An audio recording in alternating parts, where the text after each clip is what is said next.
to my channel and today's video. So I thought I would share with you guys what I packed in my hospital bag for myself. I'll be sharing with you a list of what I packed and I will put it on the screen for you guys at the end of the video, but I'll also put a little timestamp here, so if you want to fast forward to that. But I will be giving you some tips along the way, so I'm just going to get straight into the list and I'm going to show you what I actually packed.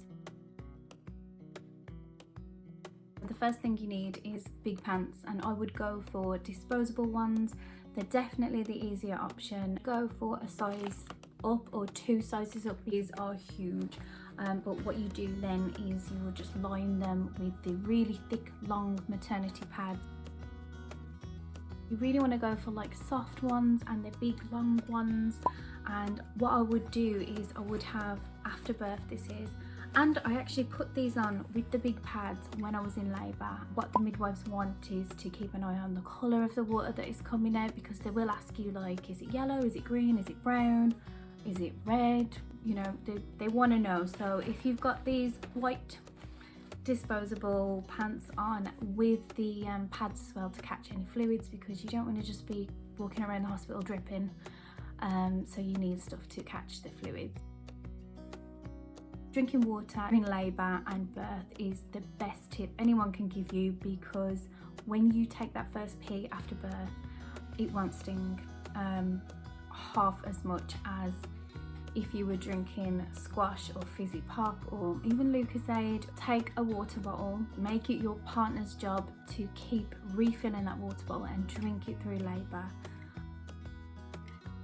Warm socks, or you can have slippers. I just took fluffy socks. Hospitals are warm because they have these tiny little humans that they need to keep warm, but there's always doors opening and drafts coming through, and it just seemed to be that my feet were just really cold.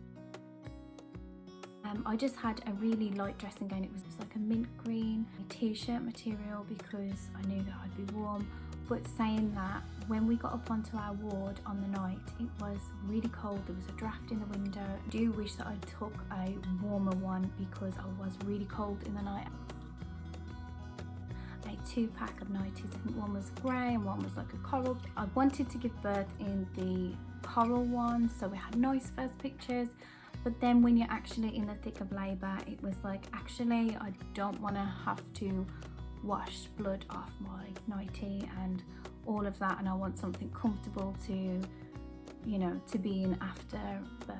So I put one of the hospital gowns on because they'll just take it off your hands and wash it. It did get really messy, so yeah, that's something to take into consideration if you're thinking of packing a really pretty nightie or something. I'd save it for after, so you feel nice. You need Lipsil or Vaseline, or I actually use this. Can you see it? It's Lancino nipple cream. In fact, I've got 2. So I use this one for my lips and this one for my nipples. It can be really drying, even just the air in the hospital, and then if you have gas and air as well, it's really drying to your lips, so I always end up with a sore throat and dry lips. But you can pack Vaseline or whatever you want to. Throat sweets, definitely. I was so grateful to myself for packing these, because it's the middle of the night and you start getting like a really sore throat, and it's like, okay, I've just given birth, I'm not worried about a sore throat. Pack throat sweets. If you don't use them, you don't use them. Lucozade, if you want to, or a glucose drink. Just pack something to drink, and also if your partner gets thirsty as well, he can have some of that and it might pick him up a little bit if he's like, yeah. So I just took this phone and my normal earphones. I didn't use the earphones, we just ended up just pressing play on the music. I think it was about 20 minutes before she was born. With my hypnobirthing as well, it just really helped. Like lots of like protein bars and cereal bars. We stayed in one night and I was so grateful in the middle of the night, because when you're a new mom, you've just had a baby, your body's gone through so much that you end up just being so hungry, and it comes out of nowhere as well. So because you just need to keep your energy levels up, you know, you've got to keep up with a newborn now. So yeah, just pack yourself some snacks and you will thank yourself. And pain relief as well. I just packed in a little pack of ibuprofen and a little pack of paracetamol just in case. you know, you're gripping things, or you know, you just, it's quite hands-on. And I have broke nails before, and then you've got a newborn baby to take care of, this tiny little baby, and you don't want to scratch them or catch them as you're wiping their bum. Well, I would definitely pack like sensitive body wash and shampoo, because you don't, if it is your first baby, or you don't even know this baby, like I didn't know if Hope was going to have sensitive skin or if she would be allergic to anything. I don't want them to come out in a big rash or a reaction, so I just packed unscented or like lightly scented. You don't need to buy any specific shampoo little bottles. All I did was fill up some old hand gel ones, and they worked fine. What I had was the Mitchum unscented roll-on. I didn't want to pack sprays because it can be quite offensive when you're in hospital and you're spraying things. It lingers in the air. I don't think it's good for babies to breathe that in either, so I always switch to roll-on, and I do shout at everyone in the house for using sprays. I'm just funny like that. But definitely go for unscented deodorant if you're going to breastfeed as well, because obviously baby's going to be here, and you don't want their face right next to your armpits if they smell like really strong perfume smelling. Just packed a spare toothbrush and a little toothpaste. We're going to breastfeed.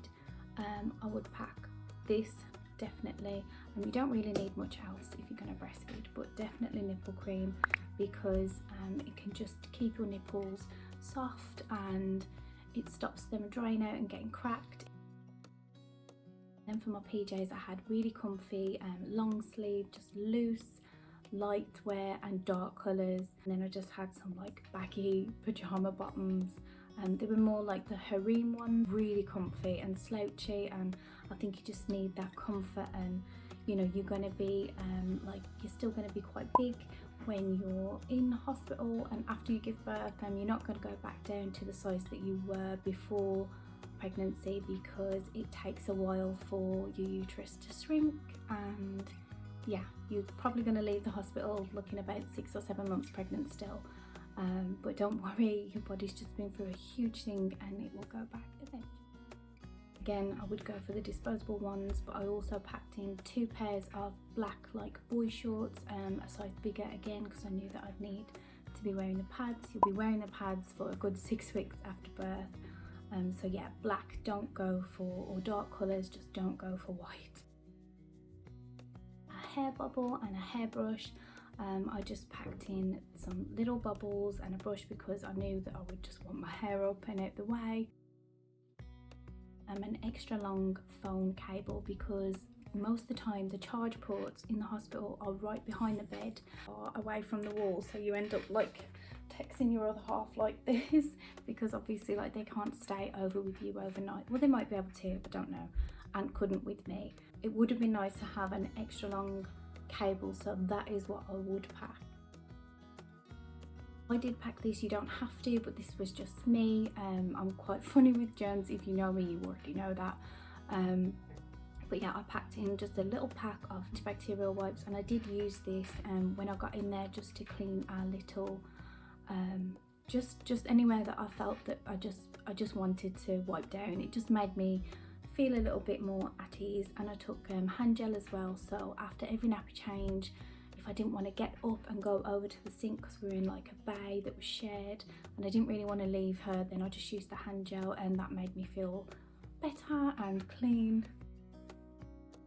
Now for my going home outfit, again, it was just a long sleeved loose black top and some comfy harem trousers if you want something comfy. And I definitely recommend getting a pair of flip-flops or slip-on shoes. I had 3 natural births, so I can't really speak on the C-section front. Mine did swell just because there's just a lot going on, a lot of hormones and everything. So you might want some change for vending machines or parking or anything that you might need change for. It's just always good to just have it.